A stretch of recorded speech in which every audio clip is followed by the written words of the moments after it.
Oh, what's up, guys? Welcome to this past weekend. I am a little under the weather today. Let me turn these lights down a little.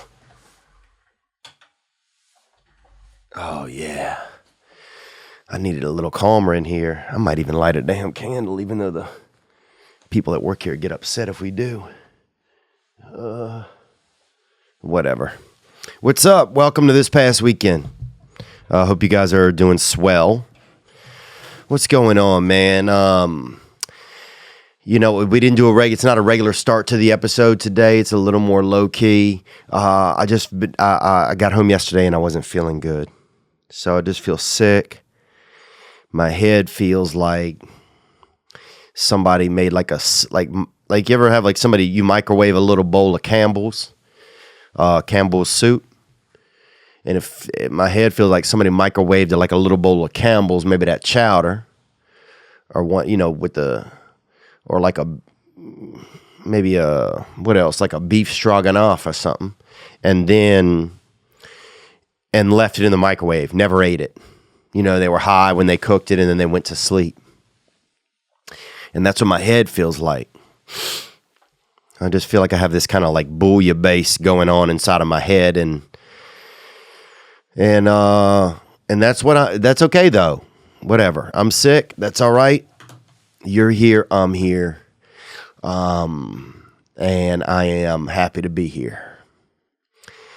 Today, it's Monday morning, and everybody, I was out of town this weekend, but everybody here in the comedy universe is thinking about Brody Stephens, who passed away, and the news articles were everywhere. I'm sure you saw them all over the internet. And, Brody, Brody was a one-of-a-kind performer. And people say that a lot, but Brody kind of, he loved like knowing where people were from and being able to relate to people, especially people from California. He was a friendly guy. He was big, but he was gentle. He was a really gentle fella. And and it's just, it's heartbreaking. It's heartbreaking, and I've been thinking about it a little bit and called a couple people that had spoken to him last and talked to him this week, and he'd been talking about how he was off his medication. He was struggling, or he'd gone off and was getting back on. And that seems to be what most people are attributing his uncomfort to, or the depth of his uncomfort, that it got to a point where he took his own life, and where he took his own life by, even hanging himself. And that, it's just scary. It's very sad. It's heartbreaking to know that this human, this big entity, he was 6'4", maybe. He was, he was loud, and he was so alive on stage. He used to pitch baseball at Arizona State. He liked to play the drums. He would drum on anything.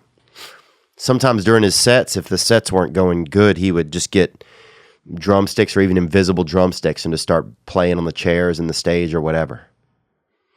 He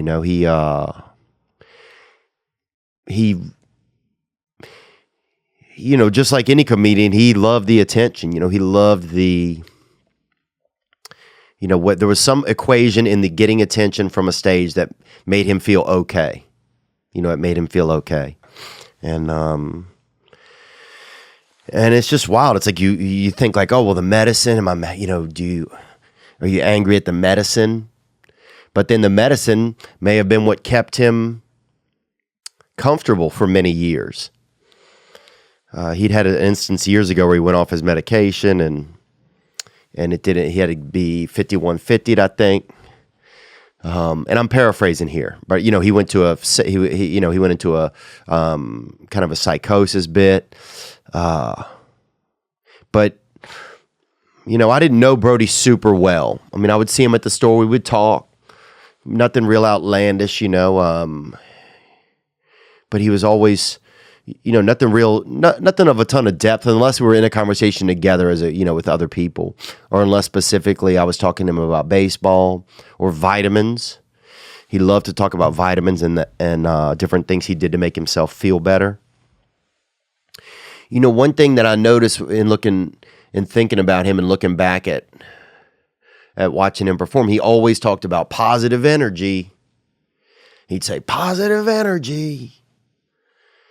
And I always thought, I was like, man, it's so wild that that's his creed. It was kind of the banner that he carried. It was, he had to tell us all, like, we have to be forward, onward. He was a definition of onward. It was constantly like, lifting spirits. That was his thing. And now I kind of maybe, I realize, or I wonder if maybe he was also just really lifting his own.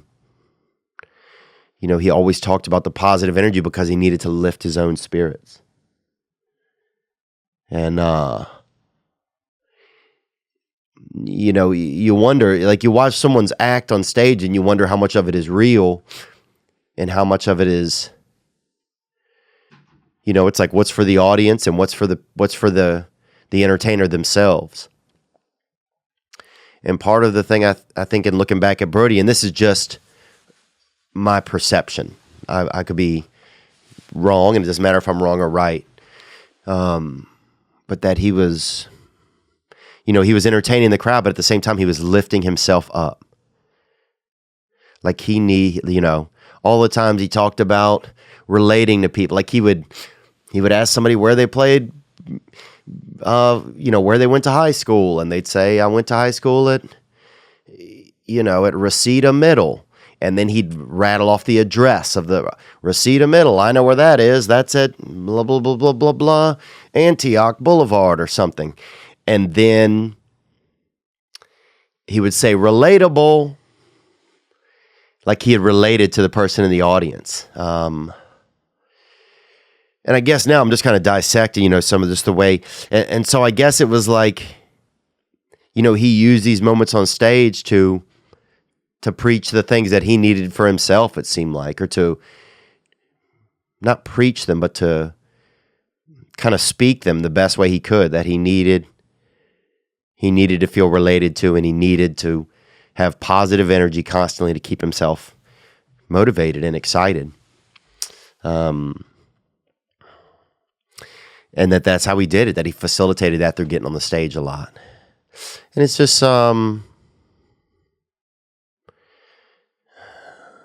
it's just interesting. It's interesting how many times I sit there and watch somebody's act and I'm like, oh, this is an act.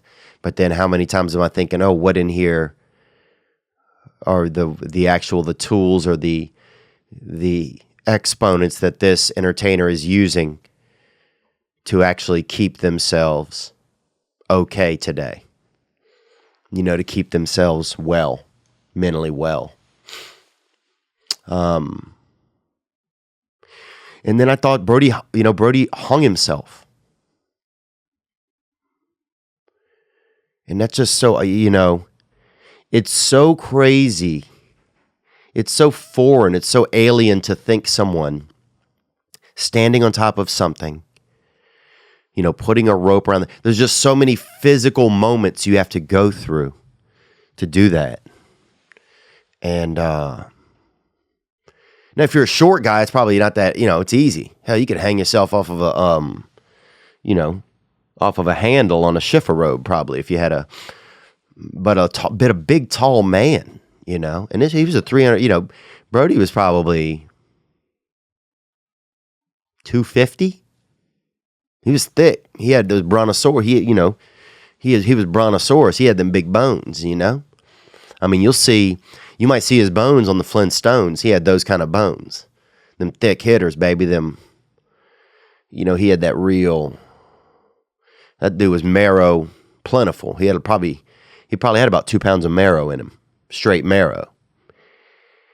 And you think about somebody going through those motions. And I'm sorry to talk about some of this, but, I think I need to think about it. And, And then I'm not sorry to talk about it because this is what this is. But it makes me sad. The first thing you think is like, could I have done something else?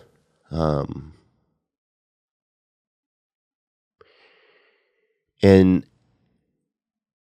it's, I hate to say this, but I feel like his death maybe was unpreventable. And I never thought about this before whenever someone that I knew had taken their life but Brody got a lot of attention at the Comedy Store on performing. He had friends that he was close to that, they talked about mental health. He talked about mental health a lot. Like, that's another thing. If I was switching doses or something, excuse me, I take antidepressants. I take, I don't know what mine is, sertraline or whatever. I think it's Alexa. Probably take one of those. And I'm switching to something else called Vibrid. But he talked a lot. You could talk to him about that. And he would tell you kind of what his experience had been if he had taken something of that. Or taken something similar, or just, he would always, he seemed like a lifeguard a little bit on the edge of the pool of mental wellness. And if you were in the pool, he wasn't like that lifeguard that was over there with the glasses on and the whistle just trying to fuck everybody, and skeeting out with a little sunscreen here and there, and saying they're going to get a soda, but really they're going out to their car to get a little hit of weed and come back in there. And then they're supposed to save people when they're high on weed, like people in my hometown used to. I remember going to the lifeguard one time, dude, a friend of mine, I thought he was drowning, and the lifeguard was like, man, I'm fucked up, bruh. And that was it, dude. So I had to go and try to rescue my friend, man, and thank God I was able to help. And an old man helped, who I thought, honestly, in hindsight, pedophile, man. Not even, because he kept helping him. Like, he helped him out of the pool, then he helped him back into the locker room, then he was toweling my buddy, dude. My buddy, what the fuck's going on out here? But anyway, he was like that lifeguard that was on the pool of on the edge of the pool of mental wellness, and he could help you. He was there to talk to you if you needed to, and he was a caring guy. He had a big heart. And I think if there's anything that we all think we relate to the world personally. So if there's anything that I feel remorse for in my own little life, it is that I didn't get to know the big heart that was inside of him better. That I didn't make more of an effort. And I never knew sometimes if Brody was being serious or not. I never knew. I never knew if he was being serious or not a lot of times. But I bet if I'd have spent maybe a little more time getting to know him, then I would have known more. But that can be said for anyone. And your life goes the way it goes, and you can't know everybody. But it definitely seemed like I haven't heard anyone say, oh, there were all these warning signs. There was the fact that he was changing medication, or got off his medication, was getting back on his medication. And that, apparently there's a pretty big dip sometimes when that happens in your, serotonin levels, or I don't know. I'm going out on, everyday Jackson rhetoric here. Or everyday Jackson diatribe. I'm just talking out of my butt, but also with some of my brain in there. But that he went off on those, and he got back on, and there was a dip in there, and then that's, whenever he found some, maybe a level of discomfort hit him, and his brain wasn't at a level where it could handle it or something. I don't know. We'll never really know.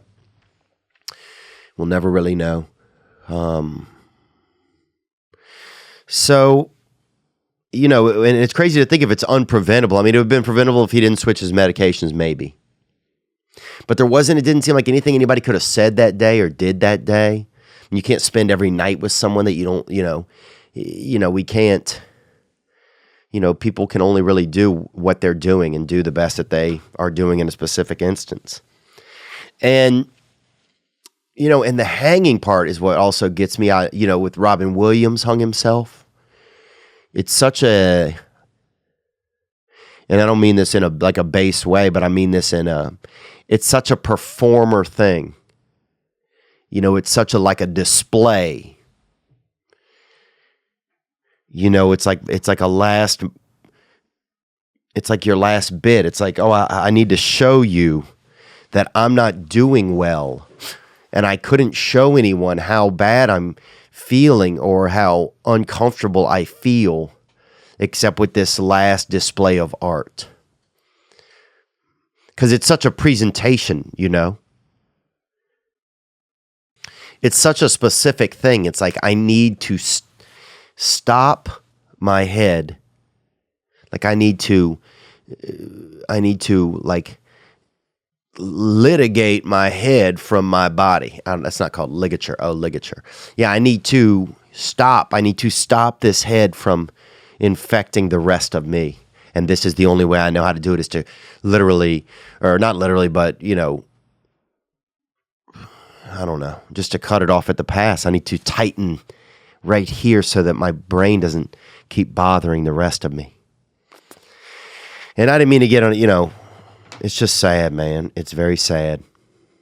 And people say suicide is selfish, and yeah, I think suicide is a selfish thing. I mean, yeah, it's you, but it's your life, it's your relation with the world. But I just don't know how this would have been preventable.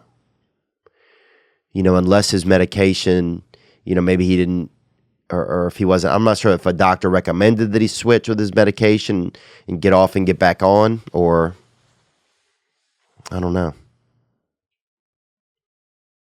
Man, it's sad though. It's sad to think that there was this being that's just not here now.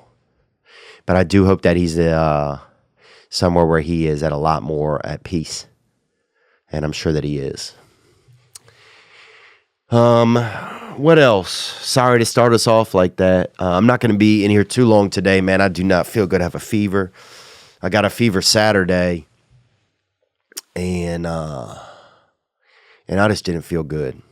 And I'm sorry that we didn't do some meet and greets in Houston for the early shows, but there's not enough time. That second show comes so quick that it would move the second show back like an hour.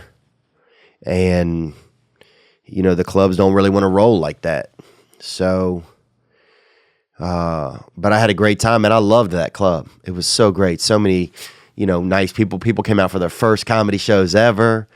A couple that I'd met up in Wyoming came out to the show. They had been living in Chicago before, and they were just going to change their lives and move and heading down to Houston. And they said, if you're ever down there, we'll come. And then they were there.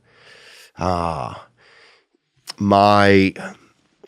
Saturday night I got sick. So if I did do some pictures after Saturday night after the late show, and I'm sorry if I was short with people, but at that point I was just beat. Man, I just didn't feel good. But that Saturday late show, man, was fire. That was such a fun one. I got a standing ovation. Never got that in my life. And it was kind of interesting because I didn't really know how to. I mean, and maybe it sounds bizarre. I'm not trying to be braggy, but I'm just trying to take myself through the moments of it. Somebody stood up and then somebody else, and then next thing you know, like everybody was standing up clapping, and I just felt.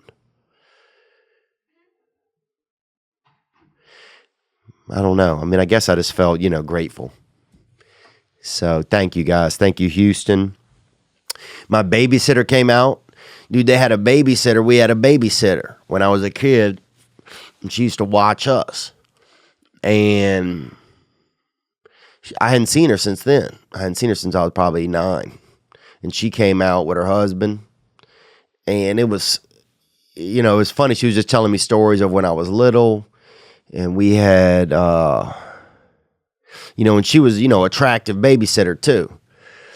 And she was still attractive, she'd really been holding it down in the mirror. And it was just great, man. We got to just talk about little things that I remembered from being young, and she was able to fill in some of the blanks and, told me some stories about my dad would come home and there'd be 4 kids running around, and, at that point, he's probably 77 years old, and he would just go straight to the bar. He would just say, look, I'm going to go lick a stamp. That's what she said. He told her. And that meant he was going to get a drink. And what else?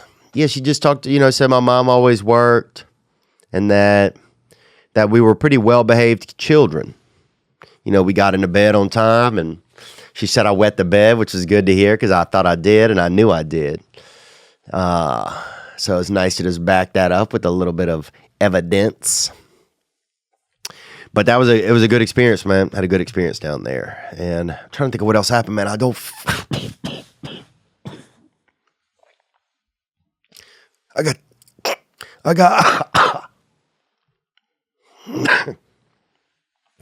got that congestion. But I got a couple of nice gifts. Somebody gave me this beautiful little ladybug, this young girl. And I was in such a hurry and I felt bad, but I just didn't feel good. But she gave me a nice ladybug. And what else? Somebody brought me this little care package that had some beautiful socks in it. They had Grover and Sesame Street on them, and nice card. And it's a little bit of picture of a squirrel. Who else, man? Who else came out? What else, man? Oh, I got a nice shirt. This really cool TFATK style shirt that this guy created himself. That was pretty dope. Yeah, there's some nice gifts. A young fella came out that I used to live with when I was in high school. When I was in high school, I went to live with a family, and I lived with them for probably about 3 years. And he came out. And I still spend time with his family every time I go home to Louisiana. I mean, I still have a room there, and he came out, so it was good to see him, and I'm grateful to him because him just letting me come and stay over at their house when I was young. It gave me more of a comfortable place where I could just feel okay.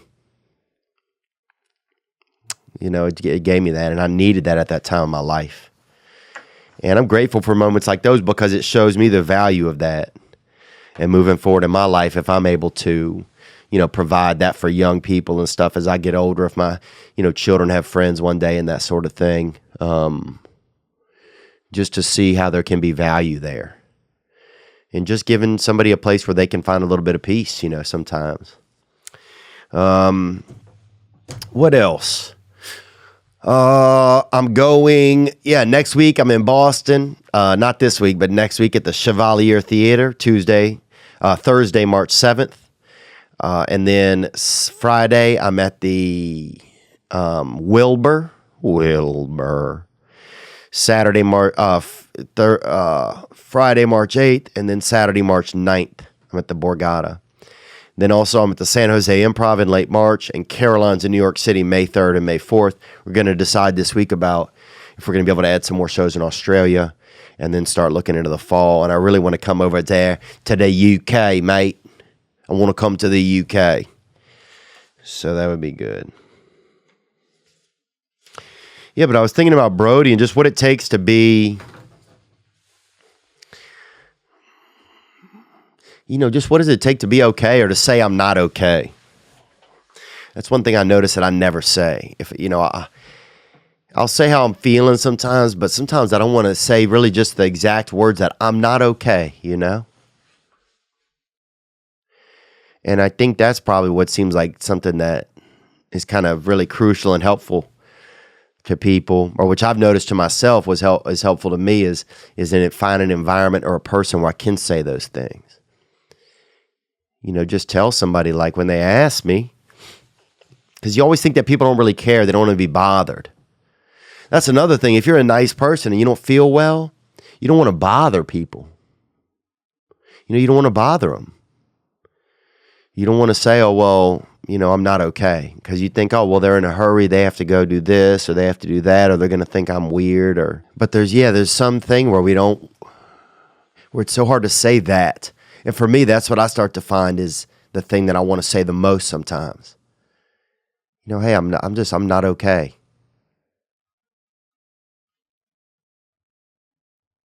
And you don't even have to know why. That's another thing. Sometimes we feel like, oh, I got to know why I don't feel good.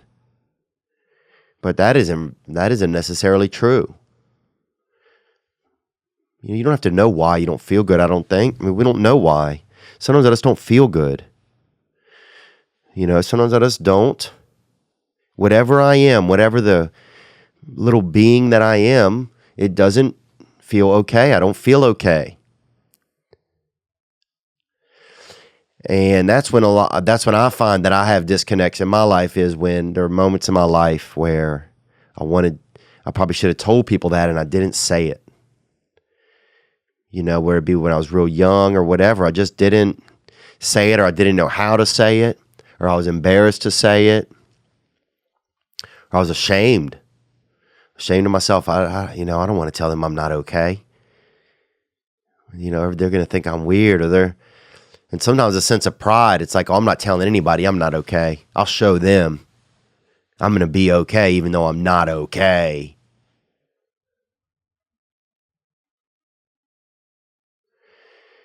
And in the end, you don't really show anybody. I mean, you show yourself, actually, I guess you show yourself that you are strong. But it seems to be kind of a irreverent strength that you just kind of created, because in the end, you're not really empowered. So it's not a strength that really empowers you to say that I'm, if you're not okay, and to tell people that, and to keep it from people. It's like you do achieve your goal. Oh, I'm not going to tell them, man. I'm going to be tough. Well, you achieve that goal, you do. So that is, you probably get some sense of achievement from that. But I bet the long-term value of that isn't that comfortable inside of you, because whatever that root of not okay is, it doesn't really,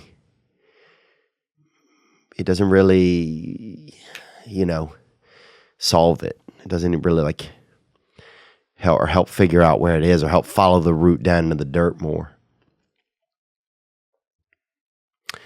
But I don't know. I just feel for, I feel for Brody. I feel for anybody thinking that they're going through that moment. In those moments where your brain, at that point, you're in another spatial dimension in your head, because you're thinking, okay, I'm doing this. And this is the only way that I can show right now that something is wrong. And it makes me wonder about mental health. Like, what kind of medicine are we putting people on? Makes me scared about the medicine that I'm on as I took it this morning. I'm thinking, man. Oh. Anyway, I didn't mean to be a downer. I did not mean to be a downer. But it's heartbreaking. One of the saddest things I feel like, or one thing that I feel like is sad, and I don't know if this is judgmental in some way, but Brody did a great job of, the Comedy Store has there's a lot of comics a lot of the same comics work there. It's just like a lot of comics that are doing well right now, and those change over time. And Brody always had kind of the later night spots. So he always was kind of like the king of this sort of later night group of comedians, in a way, that were that are great comedians, but just aren't in the top 4 or 5 spots. And I'm out there sort of in the middle of those groups, which I'm grateful to be in, and that's their judgment of me. And I'm happy to be at the Comedy Store. It's the only place in LA that I really feel comfortable. And Brody was kind of right, into these sort of late night spots where he kind of held down. He was kind of like the king of this little late night kind of crew. And, and I just know they're all going to miss their fearless leader that had all this experience.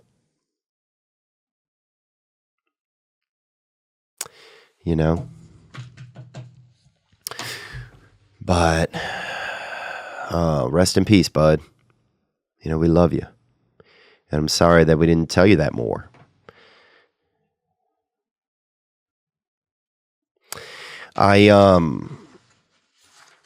What else? Bob Kraft got that HJ or that BJ, and we don't know. And we may never know. All I'm saying is they definitely deflated his balls, you feel me? And they said there's video replay of it coming soon.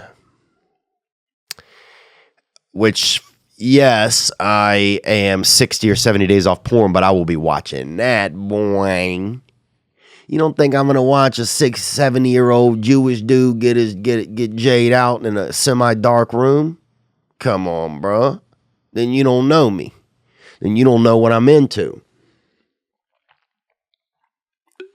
I'm joking. I'm not into that, but I'll watch it once, like every other straight male. I'll watch it one time. But apparently this was a hot spot for fellas that wanted to pop through and get that Jackie Yaki. That wanted to get that pop. You know? That skeeter.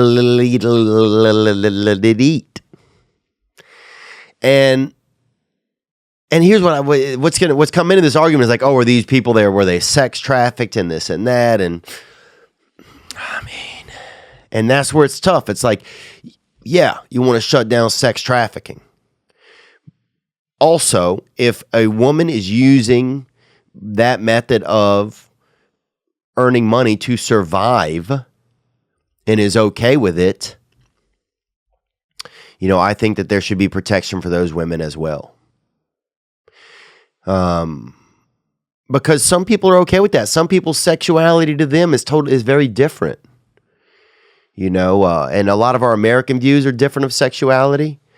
Now, if the woman's being abused or something like that, then that's really out there. That's that's wrong. But if this lady's just quick with the carpals and she's just hitting you with that hand ginsu and popping them newts out of you and getting that full body spray going, then what is that? I mean, that's nature. So, but it's one of the first things where like Bob Kraft, you're like, oh, he's just like, he's just a regular guy. He's driving across town to get tugged out over there, pick up a little bit of milk and apples on the way home. I don't know. What else? Good luck to Dustin Poirier. That Louisiana diamond, baby. Takes a lot of pressure to make a diamond, dude, and they got a good one. Dustin Poirier, boy, that slithery bad boy, he's going to get that fight against Max Holloway, that title shot in Atlanta on April 13th.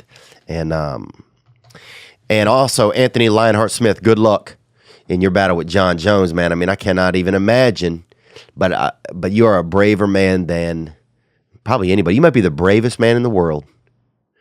So excited for both those dudes. I've been watching Dustin's Instagram. If you don't follow his Instagram, it's pretty funny watching him, go for runs and just training, and you can feel his excitement. And that's exciting, man. I like to watch some of these guys because that's something I'm not brave enough to do, is what they do. And it's really exciting to see them get in there like that. That's it, man. I'm not feeling super great, so I'm going to call it. But thank you to everybody that came out in Houston. Man, there's some people that I'm forgetting that came out. I know, it was just, I'm just sorry that I didn't get to spend a little bit more time and meet everybody. The shows were too close together to do meet and greets for the early shows. And I did my best for the late shows to meet everybody. And I tried to sneak out on the early ones and get into the crowd at the end and hang out. And I'm just sorry that I didn't get to. Because I know that's important to some of you guys, and it's important to me too. It's also, it's also important to monitor how I'm feeling so that I have enough energy to put the show on. But I put my all into those shows, and I just really appreciate you guys coming out. I love to. There's a couple moments sometimes in the show where, I just feel like we're in like a little bit of like a different world for a second, or I don't know what it is. It's just like we're in like a place and just everything's kind of okay for a little bit here and there. There's some pockets where it just feels like everything's okay. We love you, Brody. And I'll see you guys next weekend. We got Dane Cook coming in this week. on the podcast. So if you got questions, send them in. They just had an interesting article about him in Variety. You know, he's trying to make a comeback. He's a very what is it called when somebody's very polarizing? He seems to be a very polarizing guy. So we'll see. We'll see what we can talk about. You guys be good to yourselves. You probably deserve it. And take care of each other. Gang, gang. Now I'm just floating on the breeze, and I feel I'm falling like these leaves. I must be cornerstone. Oh, but when I reach that ground, I'll share this peace of mind I found. I can feel it in my bones, but it's gonna take a little time for me to set that parking brake and let myself unwind. Shine.